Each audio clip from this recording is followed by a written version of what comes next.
Hello everyone, मैं नेहा अग्रवाल स्वागत करती हूँ आप सबका अपने channel foundation of commerce education पर। हमारे को इंश्योरेंस का टॉपिक चल रहा था जिसमें काफ़ी पार्ट कंप्लीट हो चुका है। एक छोटा सा पार्ट उसका बाकी जो कि इस वीडियो में हम कवर करेंगे इस इंश्योरेंस इंटरमीडियरीज है, रोल ऑफ एजेंट्स। ये सिलेबस सबके पास गिवन है, क्या क्या जो हमारा छोटा सा टॉपिक बचा हुआ। चलिए स्टार्ट करते हैं, ज़्यादा टाइम वेस्ट नहीं करते। Who is an insurance intermediary? Insurance intermediary होता कौन है? इंश्योरेंस आप क्लियर कर चुके हैं, इंश्योरेंस क्या होता है, इंश्योरेंस आपको समझ में आ चुका है। इंटरमीडियरी क्या होता है बात आती है। इंटर जो दो पर्सन के बीच में लिंक प्रोवाइड करता है, ठीक है। अब इंश्योरेंस इंटरमीडियरी कौन हो जाएगा? नॉर्मल तो आपको समझ में आ गया। इंटरमीडियरी है दो पर्सन के बीच में जो लिंक प्रोवाइड कर रहा है, दोनों के बीच में जो आ रहा है, दोनों के काम जो बना रहे हैं, बिचौलिया जिसको हम बोलते हैं, ठीक है। एक की बात दूसरे तक पहुँचाना, वो इंटरमीडियरी होते हैं, ठीक है। अब बात आती है इंश्योरेंस इंटरमीडियरी कौन है? तो वो होते हैं जो इंश्योरेंस की सारी इन्फॉर्मेशन प्रोवाइड कर रहा है। अब किसको प्रोवाइड कर रहा है? दो हमारे मैंने पार्टी बताई थी आपको, दो पार्टी होती है इंश्योरेंस में, इंश्योरर एंड इंश्योर्ड। अब दोनों के बीच में जो इन्फॉर्मेशन प्रोवाइड कर रहा है, दोनों को जो भी कुछ सारी बातें बता रहा है, इंश्योरर से लेकर अब इंश्योर्ड को बीच में इंश्योरेंस है क्या, उसके अंदर क्या क्या पॉलिसीज़ है, आपको कौन सा प्रोडक्ट लेना चाहिए, क्या क्या स्कीम्स आई हुई हैं, वो सभी कुछ उसमें क्या किया जाता है, डिफाइन किया जाता है। तो वो सारी इन्फॉर्मेशन इंश्योर तक पहुंचाएगा कौन? बीच में अब सारी की सारी इंश्योरेंस कंपनी तो खुद तो जाएंगी नहीं कि LIC खुद उठ कर जा रही है, या फिर इंश्योर्ड पर्सन मैं हूँ, मैं जा रही हूँ LIC के पास जा रही हूँ, ठीक है। अब क्या हो रहा है यहाँ पर? तो बीच में सभी के सभी जो CEOs हैं या फिर जो हमारी मैनेजमेंट्स है, सभी वो तो डायरेक्ट नहीं कॉन्टेक्ट कर सकते ना सभी कस्टमर से। तो उन्होंने क्या किया, अपने काम को पूरा करने के लिए बीच में कुछ बंदों को लिया, राइट, यही था। अब जो बीच में जो वो बंदे हैं वो क्या कर रहे हैं, सारी की सारी इन्फॉर्मेशन कस्टमर तक पहुंचा रहे हैं। तो उसी जो बीच में जो बंदे बिचौलिए जो यूज़ हो रहे हैं ना आप तक इन्फॉर्मेशन पहुंचाने के लिए, उस प्रोडक्ट को सेल करने के लिए, वही इंटरमीडियरीज होते हैं। तो अब इंश्योरेंस इंटरमीडियरी कौन होते हैं? जो इंश्योरेंस जो है आपको प्रोवाइड करते हैं इंश्योरर से, जो इंश्योरेंस कंपनी है वहाँ से कौन कौन से वो प्रोडक्ट सेल कर रहे हैं, उनके पास क्या क्या स्कीम्स हैं, उन स्कीम्स में क्या क्या इन्वॉल्व है, क्या टर्म्स कंडीशंस है, वो किस पर्सन के लिए सही है, कितनी उसकी इनकम होनी चाहिए, उसका क्राइटेरिया क्या है, वो सब कुछ वो कस्टमर तक इन्फॉर्मेशन पहुँचाते हैं, कस्टमर को डिफाइन करते हैं, और कस्टमर अपने अकॉर्डिंग उन क्राइटेरियाज को फिक्स करता है कि मुझसे कितना लिंक होता है। क्योंकि जो बीच वाला बंदा है ना, वो इंश्योरर को भी जानेगा और इंश्योर्ड पर्सन के बारे में भी जानेगा, और फिर उसके अकॉर्डिंग जो भी मैच होगा उसके अकॉर्डिंग वो सही राइट पॉलिसी जो है वो प्रोवाइड करेगा। तो यही होता है इंश्योरेंस इंटरमीडियरी, जो इंश्योरेंस प्रोडक्ट को इंश्योरर से लेकर इंश्योर्ड पर्सन तक पहुंचाता है, वही क्या होते हैं, इंश्योरेंस इंटरमीडियरी होते हैं। ये क्लियर हो गया? अब वो कितनी तरह के होते हैं? इंश्योरेंस एजेंट हो गए, आपके इंश्योरेंस ब्रोकर्स हो गए, सर्वेयर हो गए, थर्ड पार्टी एडमिनिस्ट्रेशन हो गए, ठीक है। अब ये हमारे चार तरह के बीच में इन्वॉल्व होते हैं। अब बात आती है इंश्योरेंस एजेंट कौन होता है? इंश्योरेंस एजेंट वो पर्सन होता है जो इंश्योरर कंपनी को रिप्रेजेंट करता है कि वो क्या है, ठीक है। अगर एजेंट सही नहीं तो हम बोलते हैं ना वो कंपनी बेकार है। भाई इंश्योरर कंपनी जो है वो ऐसा नहीं कर रही है, वो एजेंट कर रहा है, ठीक है। तो अब बात यहाँ पर आ रही है कि एजेंट जो है वो उस इंश्योरर को रिप्रेजेंट कर रहा है। वहाँ पर अगर एजेंट गलत तो कंपनी को भी गलत समझा जाएगा। तो एक रिप्रेजेंटेटिव होता है, पूरी की पूरी कंपनी को डिफाइन करता है, ठीक है। जो सेक्शन 42 है इंश्योरेंस एक्ट 1938, क्या इंश्योरेंस कौन पर्सन कौन होता है, एजेंट कौन होता है, जिसको लाइसेंस दिया जाता है IRDA के थ्रू, ठीक है। वो कैसे दिया जाता है हम आगे पढ़ेंगे, ठीक है। और उसके बदले वो क्या लेता है, पेमेंट लेता है, रेम्यूनरेशन लेता है, ठीक है, ताकि वो उस कंपनी को बिजनेस बनाकर दे सके, ठीक है। समझ में आ गया? और ऑब्वियस है उसका क्या होगा, एजेंट का जो लाइसेंस उसने लिया है उसको रिन्यू कराना पड़ेगा, 3 इयर्स के बाद उसे रिन्यू कराना होगा, ठीक है। अपनी पॉलिसीज़ अब जो भी चेंज हो रही हैं वो उसे बतानी होगी, उसके बारे में उसे जानना होगा कि इंश्योरेंस कौन कौन सी स्कीम्स लेकर आ रही है, कौन कौन से प्रोडक्ट्स लेकर आ रही है, उसे किस तरह से डिफ़ाइन करना है कस्टमर को। वो सारे काम किसके, एजेंट के, ताकि वो ईजिली उसे बता सके। अब इसकी रोल्स रिस्पॉन्सिबिलिटीज़ है वो आगे अच्छे से करेंगे। फिर नेक्स्ट हमारा आता है ब्रोकर। क्या होता है? पढ़ा होगा कि ब्रोकर नॉर्मली हम बोलते हैं दलाल को बोलते हैं, जो वो भी कमीशन लेता है, ठीक है। अब वो भी क्या करता है, कंपनी की इंश्योरेंस पॉलिसीज़ को सेल करता है। अब बात आती है ब्रोकर भी वही है, एजेंट भी वही है, दोनों की रिस्पॉन्सिबिलिटीज़ भी सेम है, दोनों के रोल्स भी सेम है। फिर हम ये वर्ड यूज़ क्यों कर रहे हैं? लाइसेंस भी दोनों को लेना है, तो बात यहाँ पर आती है कि डिफरेंस क्या है एजेंट और ब्रोकर में। अगर हमारा एमसीक्यू आता है तो हम उसमें डिफ्रेंशिएट कैसे करेंगे, रिस्पॉन्सिबिलिटी भी सेम है, राइट।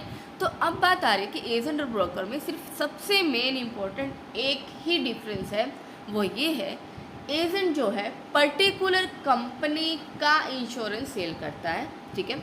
वो 2 इंश्योरेंस और 1 जनरल ले सकता है, बट 2 जनरल इंश्योरेंस जो होते हैं वो नहीं कर सकता है। जनरल इंश्योरेंस के पास सिर्फ एक ही होगा, एक क्रॉप इंश्योरेंस कर दिया और लाइफ इंश्योरेंस भी वो करता है किसी दूसरी का, ठीक है।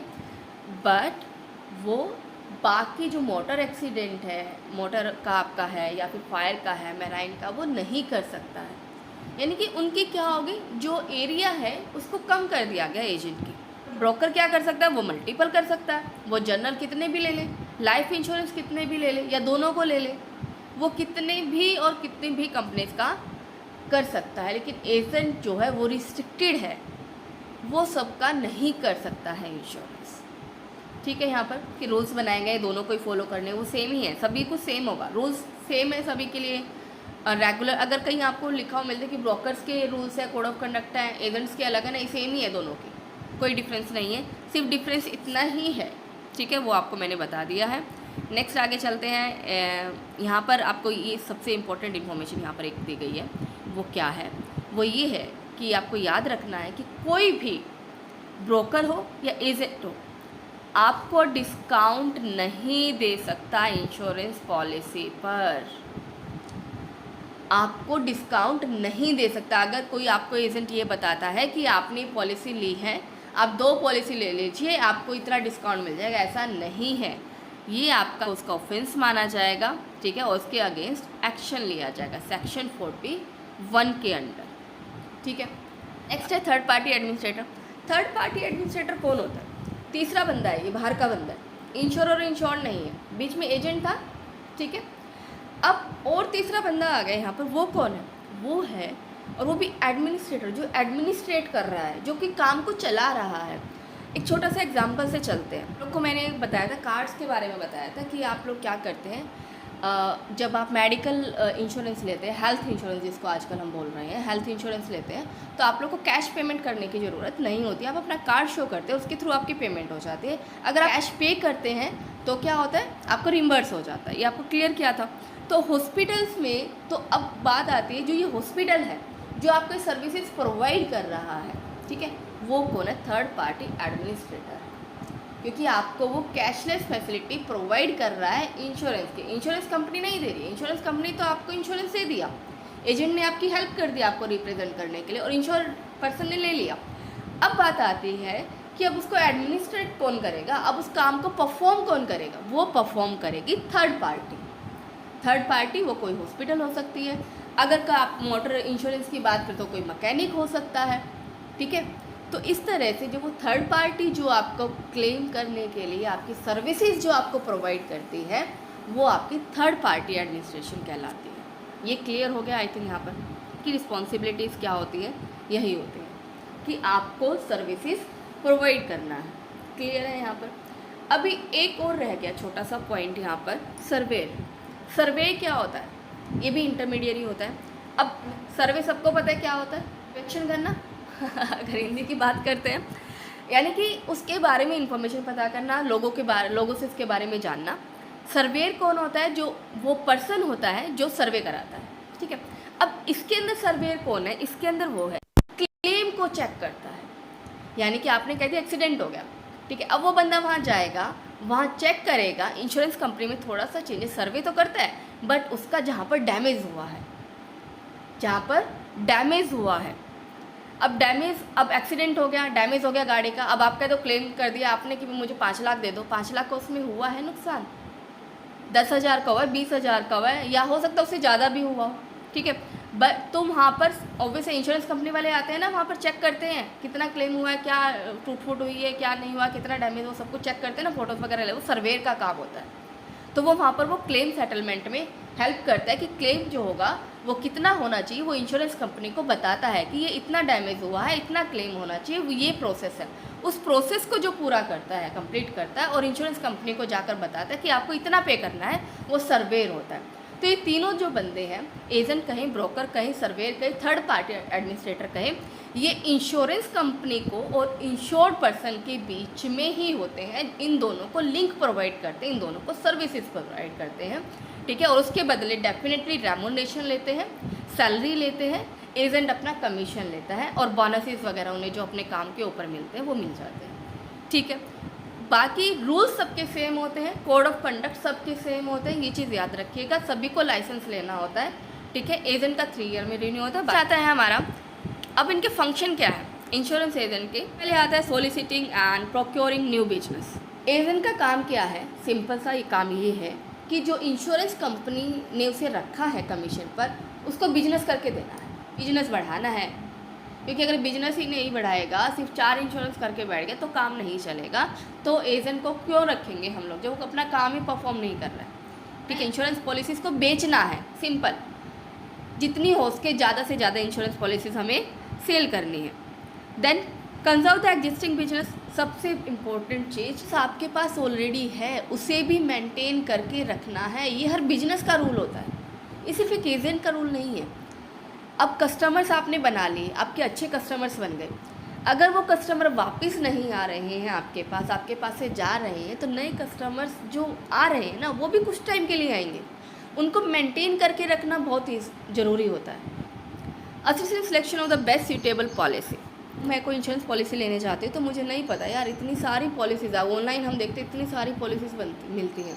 अब कौन सी ले, हमारे लिए कौन सी बेस्ट, हमें नहीं समझ में आ रहा। अगर कोई पर्सन हमें डिफ़ाइन कर दे कि हमारे लिए बेस्ट सूटेबल कौन सी है, हमारे अकॉर्डिंग, यानी कि हमारी एज के अकॉर्डिंग, रिक्वायरमेंट्स हैं उसके अकॉर्डिंग, हमारी एज के अकॉर्डिंग, हमारी सैलरी के अकॉर्डिंग, हमारे बैकग्राउंड के अकॉर्डिंग, ठीक है, हमारी हेल्थ के अकॉर्डिंग, इन सब चीज़ों के अकॉर्डिंग हमारे लिए कौन सी पॉलिसी बेस्ट है, ये चूज़ करने में भी असिस्ट करता है कौन, हमारा insurance agent. Inquire into the clients detail.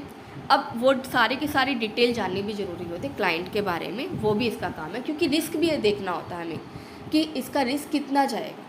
अगर हम ओल्ड एज पर्सन की हम क्या करते बात करते हैं, उसका इंश्योरेंस हम कराते हैं, तो उसका क्या होगा, रिस्क ज़्यादा होगा वहाँ पर, यानी कंपनी के ऊपर रिस्क ज़्यादा, कि उसे पेमेंट करनी पड़ेगी कुछ टाइम के बाद ही, ठीक है।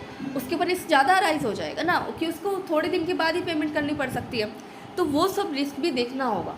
ये सब भी किसका काम है, इंश्योरेंस एजेंट का काम है, ठीक है। अब date of birth, other related medical information भी वो क्या करता है, कलेक्ट करता है। डेफिनेटली हमें क्लाइंट की मेडिकल इन्फॉर्मेशन लेनी होती है, फ्यूचर में कोई भी क्लेम सेटलमेंट करने में प्रॉब्लम ना है, इसलिए पहले ही सारी इन्फॉर्मेशन होनी चाहिए। जैसे हेल्थ इंश्योरेंस का एग्जांपल आप लोग को दिया था कि अगर उन्हें कोई प्रॉब्लम है, कोई बीमारी है, तो पहले से उन्हें डिफ़ाइन करना होगा।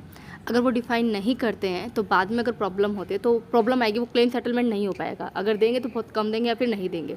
तो इस वजह से पहले ही मेडिकल इन्फॉर्मेशन क्लियर होनी चाहिए। नेक्स्ट चलते हैं, ensure that the policy holder avoids instances of default. यहाँ पर वही पॉइंट आ रहा है कि पॉलिसी होल्डर्स जो है, जिन्होंने पॉलिसी ली है, उनको डिफ़ॉल्ट होने से बचाए, ठीक है। उनको बताता रहे कि भी अभी आपको प्रीमियम पे करना है, आपको पेमेंट करनी है, ठीक है। जो उनके ऊपर पेनल्टीज़ वगैरह लगनी है उससे वो बच सके, तो उसके बारे में वो इन्फॉर्मेशन उन्हें पहले ही दे देनी चाहिए कि आपके पास अब तो मैसेज आ जाता है सभी के पास कि आपकी ड्यू डेट ये है, तो आप अपनी ड्यू डेट पर पेमेंट कर दीजिए, ऑनलाइन पेमेंट हो जाती है, right. Preventing the policy from lapsing, definitely lapse होने से पॉलिसी को भी बचाता है, पेमेंट आपको कराने हैं। अगर आपने पॉलिसी लैप्स कर दी तो आपको क्या क्या डिसएडवांटेज होंगे, ये रिस्पॉन्सिबिलिटी जो है एजेंट की बनती है कि लैप्स होने से पहले ही लैप्स होने के सारे डिसएडवांटेज को डिफ़ाइन कर दिए जाए, ताकि वो लैप्स ना हो, पर लैप्स होने से प्रिवेंट हो जाए और जो क्लाइंट है उसको भी कोई लॉस ना हो। तो ये क्लियर हो गया। तो ये सारे काम होते हैं, बिजनेस बनाना, बिजनेस को मेंटेन करके रखना, कस्टमर तक सारी इन्फॉर्मेशन पहुंचाना, कस्टमर की सारी इन्फॉर्मेशन लेना, मेडिकल इश्यूज़ लेना, रिस्क को मेज़र करना, ठीक है। मेज़र करना टफ है बट एस्टिमेट करना, ठीक है। तो और लैप्स होने से पॉलिसीज़ को बचाना, डिफ़ॉल्ट से बचाना, उनको उनके डिसएडवांटेज एडवांटेज सब कुछ डिफ़ाइन करना, ठीक है। उनका क्लेम सेटलमेंट कराना, वो सब चीज़ें क्या होती हैं, एजेंट का काम होता है। नेक्स्ट चलते हैं, two step to becoming an insurance agent. अब बात आती है इंश्योरेंस एजेंट कैसे बना जाए। पहला है कि सिंपल रजिस्ट्रेशन प्रोसेस आता है आपका, आप रजिस्ट्रेशन प्रोसेस करा लीजिए। इसमें क्या होता है, इंश्योरेंस एजेंट बनने के लिए IRDA की साइट पर आपको जाना पड़ता है, वहाँ पर आपसे इन्फॉर्मेशन मांगते हैं आपकी, ठीक है। आपका पैन कार्ड, आधार कार्ड नंबर मांगा जाता है पोर्टल पर। उसके बाद आप उसमें जाकर अपनी इन्फॉर्मेशन फिल कर सकते हैं, अपना फॉर्म फिल कर सकते हैं, ठीक है। अब फॉर्म फिल करने के बाद उस पर फॉर्म फिल कर दिया, जो भी डॉक्यूमेंट्स लिस्टेड है वो सारे डॉक्यूमेंट्स आप उसमें जमा करा देंगे। उसके अकॉर्डिंग आपका ट्रेनिंग दी जाती है। आपको ऑनलाइन या ऑफलाइन ट्रेनिंग होती है, ठीक। 25 आवर की ऑनलाइन या ऑफलाइन ट्रेनिंग होती है, ठीक है। 25 to 100 आवर्स की होती है। अब वो हर किसी के लिए अलग अलग होती है। 25 आवर्स की आपके नॉर्मल एजेंट के लिए होती है, ठीक है। 75 आवर की जिसको जनरल इंश्योरेंस, ठीक है, उसके लिए आपको कंपनी के लिए ट्रेनिंग लेनी है कि आपको जनरल इंश्योरेंस सेटअप करना है, इंश्योरेंस कंपनी इंस्टीट्यूट सेटअप करना है, उसके लिए 75 आवर्स है। लाइफ इंश्योरेंस करना है, आपको 100 आवर्स की ट्रेनिंग दी जाती है।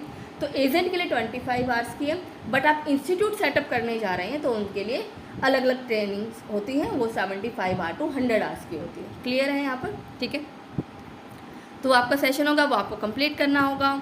फिर उसके बाद आपका एग्ज़ाम लिया जाएगा, ठीक है। प्री लाइसेंसिंग ऑनलाइन एग्ज़ाम होता है, जिसमें मिनिमम आपको 17 आउट ऑफ 58 मीन्स कितना परसेंट हो गया, 35% समथिंग, 35% आपको लेना ज़रूरी है, ठीक है। बट अगर पोजीशन आपकी असिस्टेंट मैनेजर के या फिर आपका हायर लेवल की पोजीशन है तो वहाँ पर 50% आपको लेना कंपल्शन होता है, ठीक है।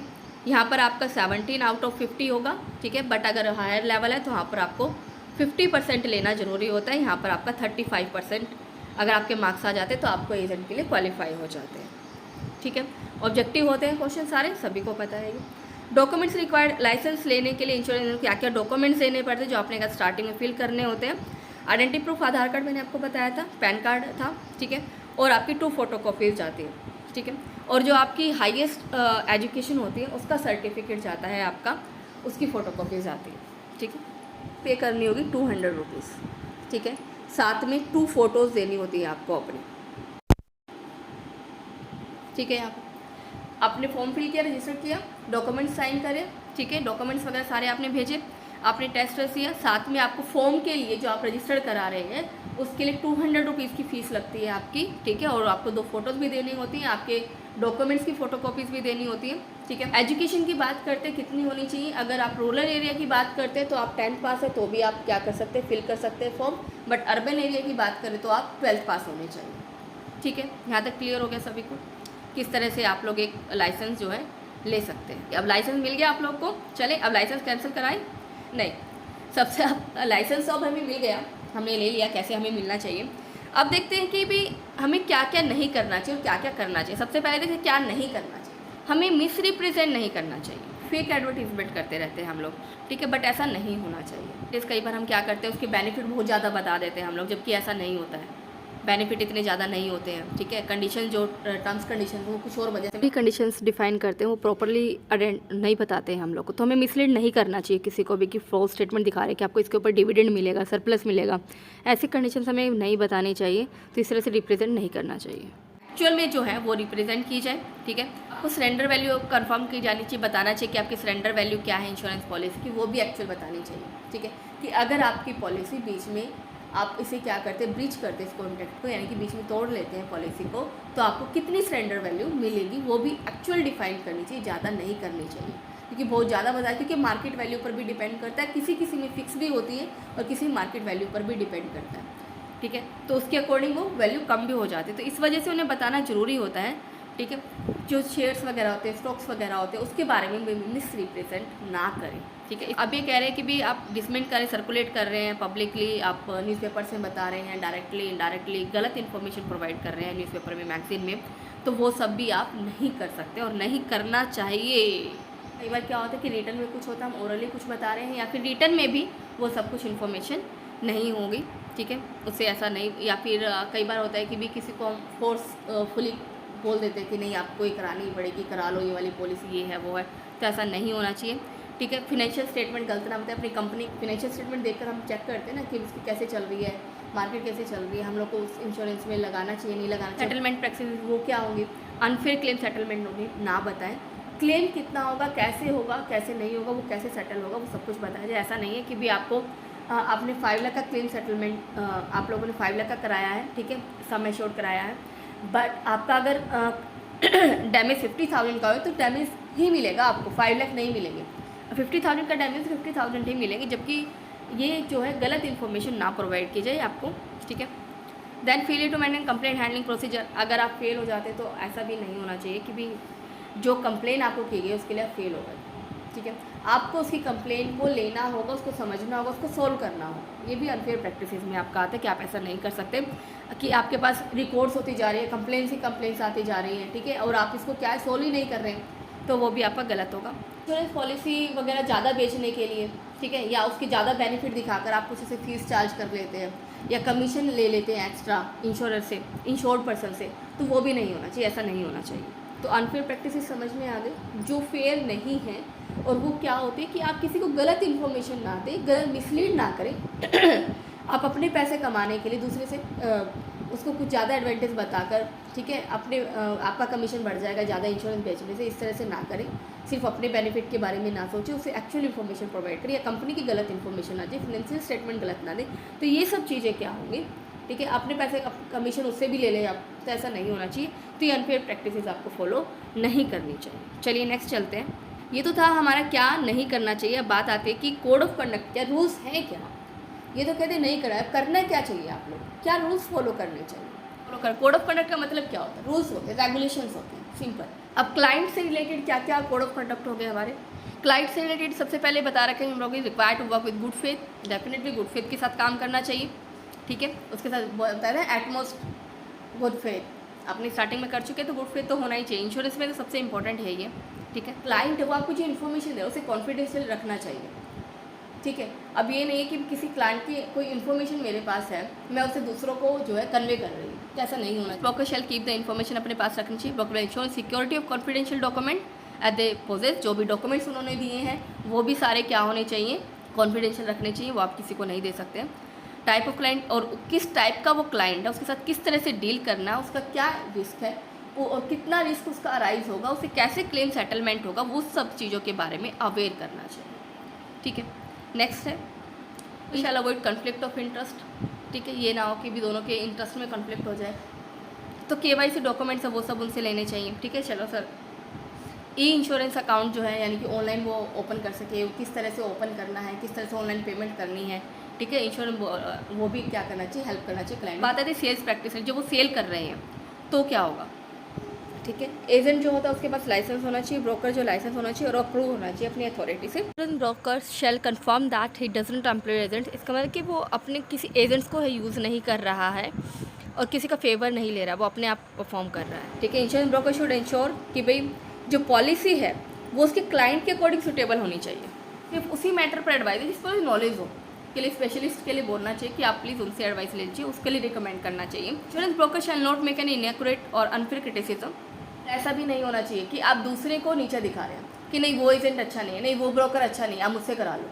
तो दूसरे को भी आप क्रिटिसाइज नहीं कर सकते, दूसरी कंपनी को क्रिटिसाइज नहीं कर सकते। Broker shall provide comparison in terms of price, cover etcetera in case where there is a choice of product, जहाँ डेफिनेटली उसे अपने क्लाइंट को सारी चीज़ें बतानी चाहिए, यानी कि प्रोडक्ट की प्रॉपर डिटेल देनी चाहिए। जब जैसे आप गुड्स परचेज करने जा रहे हैं, आपके पास 3 तरह की प्रोडक्ट है, आप तीनों का प्राइस पूछते हैं, तीनों की कॉस्ट चेक करते हैं, उसी तरह से तीनों जो पॉलिसीज़ है वो क्या क्या तीनों बतानी चाहिए। यानी कि आपने सिर्फ एक ली और एक आपको डिफाइन कर दी, उसे क्या करना चाहिए, जब उसे उसके अकॉर्डिंग अगर 3-4 पॉलिसीज़ आ रही हैं तो आपको सारे की सारी एक्सप्लेन करनी चाहिए, सभी के बीच में डिफरेंसेस बताने चाहिए, यानी कंपेरिजन उसका ईजिली कराना चाहिए। The insurance broker shall explain and how when the premium has to be paid, वो इंश्योरेंस ब्रोकर का यानी कि एजेंट का काम है कि कब कैसे प्रीमियम आपको पे करना है, अगर लॉस हो जाता है, ठीक है, तो तब आपको कैसे करना है, ठीक है, आपको कौन कौन से ऑब्लिगेशंस लगेंगे और किस तरह से आपको उनसे बाहर निकलना है, वो सब कुछ भी आपको डिफाइन किया। और भी काफ़ी सारे कोड ऑफ कंडक्ट होते हैं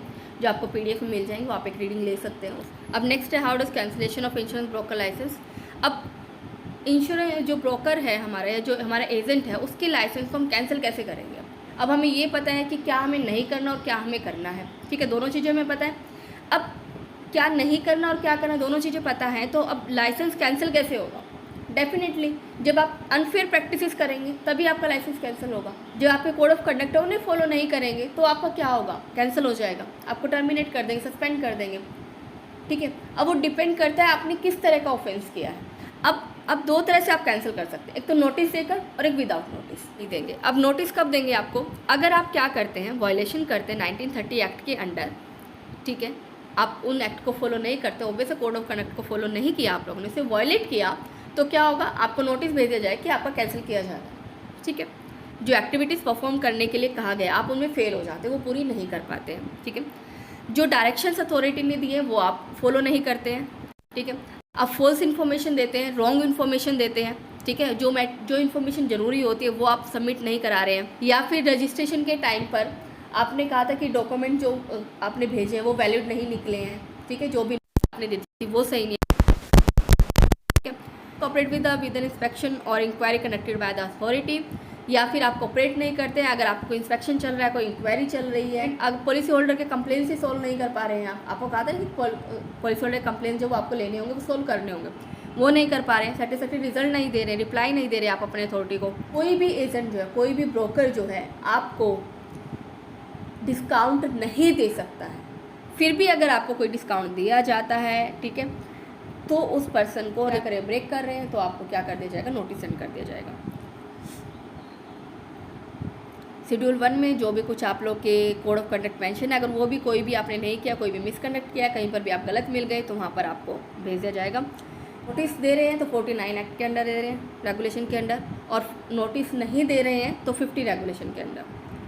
अब ये क्या करें, अगर नोटिस कब नहीं, कोड ऑफ कंडक्ट मेंशन है वो आपने वायलेट कर दिए, आप गिल्टी मिल गए, फ्रॉड कर दिया आप लोगों ने, आपने कोई डिफ़ॉल्ट कर दिया और इमीडिएटली एक्शन लेना जरूरी था अथॉरिटी के लिए, तो आप 6 महीने तक आपने बिजनेस ही स्टार्ट ही नहीं किया है। ठीक है, इंश्योरेंस ब्रोकर अगर सस्पेंड हो चुका है, वो भी विदाउट नोटिस, अगर सस्पेंड हो चुका है विदाउट, सस्पेंड का मतलब क्या होता है, कुछ टाइम के लिए सर्विसेज उसकी बंद कर देना। ठीक है, टर्मिनेशन होता है हमेशा के लिए टर्मिनेट कर देना, निकाल देना उसे वहाँ से, नौकरी से निकाल देना, वही होता है सस्पेंड, होता है कुछ टाइम के लिए निकाल देना। ठीक है, अब ये कह रहा है कि भी आपको सस्पेंड कर दिया गया, कुछ टाइम के लिए आपके सर्टिफिकेट को बंद, आपकी सर्विसेज को बंद कर दिया गया। अब इस सर्टिफिकेट को आप विदाउट नोटिस कैंसिल नहीं कर सकते जब तक आपके ऊपर इंक्वायरी कमेटी नहीं बैठेगी, रिपोर्ट नहीं आएगी, तब तक आपका कैंसिल नहीं किया जाएगा। अब रिसिप्ट ऑफ इंक्वायरी रिपोर्ट आने के बाद क्या एक्शन लिया जाएगा, इंक्वायरी मिलने के बाद जो भी हमें रिजल्ट मिलता है, content of report warrant cancellation की भी, हाँ उसे कैंसिलेशन करना है, तो वो इसे नोटिस भेजेंगे। नोटिस भेजने के बाद ही आप लोग क्या होगा, कैंसिलेशन होगा, वहाँ पर विदाउट नोटिस नहीं चलेगा। अगर रेगुलेशन 50 फॉलो होता है, रेगुलेशन 50 हमने पढ़े ना अभी, अगर वो वहाँ पर फॉलो हो रहा है तो इसकी ज़रूरत नहीं है, बट अगर वहाँ फॉलो नहीं हो रहा है, यानी कि सस्पेंशन का केस है, तो वहाँ पर क्या होगा, 52 रेगुलेशन यूज़ होगा, वहाँ पर 50 नहीं होगा। ये क्लियर हो गया? ठीक है, सिर्फ यही टॉपिक था इंश्योरेंस का, ये रूल्स और रेगुलेशन से, इसके अंदर रीडिंग वाले पॉइंट्स है हमारे, ये क्लियर हो गया। ठीक है, मिलते हैं हमारी नेक्स्ट वीडियो में, तब तक के लिए हंसते रहिए, खेलते रहिए, मुस्कुराते रहिए, एंजॉय करते रहिए अपने लाइफ के हर मोमेंट को। Bye and take care.